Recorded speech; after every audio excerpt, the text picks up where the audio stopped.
मिथिलेश तिवारी सर्व करो, शिक्षा मंत्री मिथिलेश तिवारी सर्व करो, शिक्षा मंत्री मिथिलेश तिवारी होश में आओ, शिक्षा मंत्री मिथिलेश तिवारी इस्तीफा दो। आज TRE 4 BSSC librarian, BET, BPSC civil सेवा एवं अन्य सभी अभ्यर्थियों की एक मीटिंग हुई है, महाबैठक हुई है कृष्णा घाट पटना में। और आज सर्वसम्मति से हम लोगों ने यह डिसीजन लिया है कि 18 अगस्त से हम लोग गर्दनी बाग में आमरण अनशन पे बैठेंगे और आमरण अनशन पे बैठेंगे। और अगर आज 5 दिन के अंदर, उस आमरण अनशन के दरमियान 5 दिन के अंदर अगर सरकार ने हमारी मांगों को नहीं माना तो हम लोग फिर सड़क पे भी उतरेंगे और विधानसभा का घेराव करेंगे, विधानसभा मार्च करेंगे और गर्दनी बाग का आंदोलन भी जारी रहेगा, गर्दनी बाग का आंदोलन भी जारी रहेगा। और अभी हम लोगों का जो डिमांड है, अभी हम लोग का जो डिमांड है, थोड़ा पीछे रहिए, अभी हम लोगों का जो डिमांड है उसको मैं ब्रीफ कर दूं कि हम लोगों का डिमांड है टीआरई 4 का विज्ञापन सभी रिक्त पदों पर, सभी विषयों में, चाहे वो एग्रीकल्चर हो, शारीरिक शिक्षक हो, म्यूजिक हो, डांसिंग हो, मैथिली हो, भोजपुरी, सभी सब्जेक्ट में, अरबी फारसी सब में आप टीआरई 4 का विज्ञापन जल्द जारी कीजिए। उसमें आप लेख लेते भी बर्दाश्त नहीं होगा। शिक्षा मंत्री जी ने क्या कहा, शिक्षा मंत्री जी ने क्या कहा कि सुनिए, शिक्षा मंत्री जी ने कहा था कि जुलाई में हर हाल में विज्ञापन आ जाएगा टीआरई 4 का। जब मीडिया बंधु बोल रहे थे, पूछ रहे थे मई में, जून में, तो कह रहे थे जुलाई आ गया क्या, जुलाई आ गया क्या, जुलाई में विज्ञापन देंगे ना। जब जुलाई शुरू हो गया तो शिक्षा मंत्री क्या बोले, जुलाई खत्म हो गया क्या, जुलाई में विज्ञापन देंगे। आप लोग मीडिया बंधु भी गवाह हैं इस चीज का। अगर दिलीप कुमार गलत बोल रहा हो तो मीडिया बंधु को भी तो कहेंगे यहीं पर जूता चप्पल खोल के मारिए दिलीप कुमार को, हम मार खाने के लिए तैयार है। जब आधा जुलाई बीत गया तो ये शिक्षा मंत्री जी कह रहे हैं कि 25 जुलाई के बाद विज्ञापन, 25 जुलाई तक विज्ञापन आ जाएगा। जब 25 जुलाई आने वाला तक अधियाचना भेज देंगे। जब जुलाई खत्म हो गया तो ये अयोग्य शिक्षा मंत्री मिथिलेश तिवारी बोल रहे हैं कि हमने अधियाचना भेज दिया, हमने अधियाचना भेज दिया। हमको शिक्षा मंत्री जी की योग्यता पे अब संदेह है। बिल्कुल, तो इनकी योग्यता की जांच हो। और चूंकि शिक्षा मंत्री जी अपने वादे पे खड़े नहीं उतर पाए, किसी भी अभ्यर्थी ने अधियाचना की मांग नहीं की थी। एक भी अभ्यर्थी का वीडियो या पोस्ट दिखा दे शिक्षा मंत्री जी, हम ओपन चैलेंज कर रहे हैं, एक भी अभ्यर्थी का दिखा दे कि उन्होंने अधियाचना की मांग की हो तो हम लोग छोड़ देंगे बोलना, टीआरई 4 नहीं मांगेंगे। लेकिन सभी अभ्यर्थियों ने एक सुर में कहा था विज्ञापन चाहिए, विज्ञापन, अधियाचना नहीं मांगे थे। हम लोगों ने क्या मांगा था, विज्ञापन। और ये शिक्षा मंत्री क्या खेल खेल रहे हैं, अधियाचना। फिर बीपीएससी क्या खेल रही है, संशोधन। फरवरी में भी यही किया गया था। 11 फरवरी को बीपीएससी ने नोटिस जारी करके कहा था और 3-4 महीना तक नहीं आया। अब शिक्षा मंत्री जी, आपके अंदर थोड़ी भी नैतिकता है तो या तो टीआरई 4 का विज्ञापन दीजिए, नहीं तो इस्तीफा दीजिए। इस्तीफा चाहिए, शिक्षा मंत्री मिथिलेश तिवारी का इस्तीफा चाहिए। और धमकियों से दिलीप कुमार न तो डरा है न ही डरेगा। टीआरई 4 का या तो विज्ञापन दीजिए या इस्तीफा दीजिए। और जहां तक एसटीईटी का सवाल है तो आप एसटीईटी वाले को टीआरई 4 में मौका दीजिए, अपीयरिंग में हम लोग स्वागत करेंगे, कोई दिक्कत नहीं। हम लोग को टीआरई 4 का हमको विज्ञापन चाहिए। आप टीआरई 4 का एसटीईटी को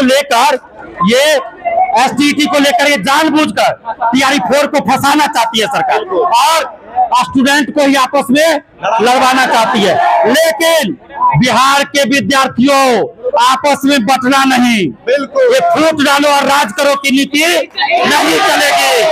शिक्षा मंत्री इस्तीफा दो, शिक्षा मंत्री मिथिलेश तिवारी इस्तीफा दो। 18 अगस्त से आमरण अनशन पे गर्दनी बाग बैठने जा रहे हैं। और साथ में टीआरई 4 के साथ साथ हम लोग का मुद्दा है बीएसएससी से संविदा वेटेज हटाया जाए। ये धांधली सेटिंग और भ्रष्टाचार का एक नया रास्ता खोजा है बिहार के कुछ अधिकारियों ने। जिन लोगों ने करोड़ों अरबों का घोटाला किया, जिन अधिकारियों का फ्लैट, बड़ा बड़ा अपार्टमेंट उत्तराखंड में, दिल्ली में, मुंबई में है, जो अय्याशी करते हैं, वैसे अधिकारियों ने मिलकर, उसमें कुछ रिटायर भी हो चुके हैं, कुछ वर्तमान में कार्यरत भी है, ऐसे अधिकारियों ने और कुछ नेताओं ने मिलकर ये साजिश रची है कि संविदा वेटेज देने के नाम पर धांधली सेटिंग का खेल खेलो। ये नहीं चलेगा, संविदा वेटेज हटाना पड़ेगा। बीएसएससी द्वितीय इंटर स्तरीय CGL 4 BSO सभी की परीक्षा डेट, एग्जाम तिथि घोषित करना होगा, एग्जाम डेट घोषित करना होगा। AEDO का एग्जाम डेट घोषित करना होगा। BET का आयोजन कराना होगा असिस्टेंट प्रोफेसर की बहाली से पहले, और उसमें एक जो पहले था वही रहना चाहिए असिस्टेंट प्रोफेसर की बहाली में। लाइब्रेरियन की बहाली जल्द हो। 18 वर्षों से लाइब्रेरियन की बहाली नहीं आई है। इसके अलावे एग्रीकल्चर शिक्षक की भी बहाली हो। साथ में दरोगा, सिपाही, BSSC, BTSC सभी में पारदर्शिता होनी चाहिए। पारदर्शिता के साथ बहाली हो, जिसमें परीक्षा समाप्ति के बाद OMR शीट का कार्बन कॉपी मिले अभ्यर्थियों को, आंसर की जारी हो परीक्षा के बाद, और परीक्षा समाप्ति के बाद OMR शीट का कार्बन कॉपी और क्वेश्चन बुकलेट मिले। परीक्षा समाप्ति के बाद आंसर की जारी हो। जब रिजल्ट आता है तो कट ऑफ सभी का मार्क सार्वजनिक हो जारी होना चाहिए।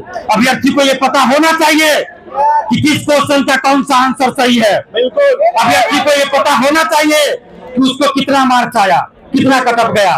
नहीं तो ऐसे परीक्षा का कोई मतलब नहीं है। सिर्फ PDF जारी करिएगा रोल नंबर का, रिजल्ट के नाम पे ये अब नहीं चलेगा। तो ये सारी डिमांडें हैं। सिविल कोर्ट प्यून चपरासी का भी एग्जाम डेट घोषित हो, और भी जो मुद्दे होंगे स्टूडेंट का वो सभी सम्मिलित होंगे।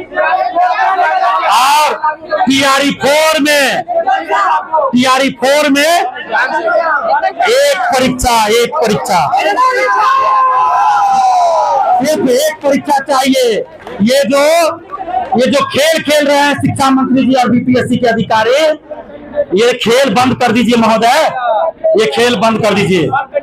और PT मेंस की बात की गई BPSC के द्वारा के पेपर लीक रोकने के लिए कर रहे हैं, पेपर लीक रोकने के लिए कर रहे हैं। तो 67वीं BPSC, 68वीं BPSC, 66वीं BPSC, 17वीं में तो PT मेंस इंटरव्यू हुआ था। तो जवाब दीजिए BPSC के अधिकारी लोग कि कैसे आपका पेपर लीक हो गया।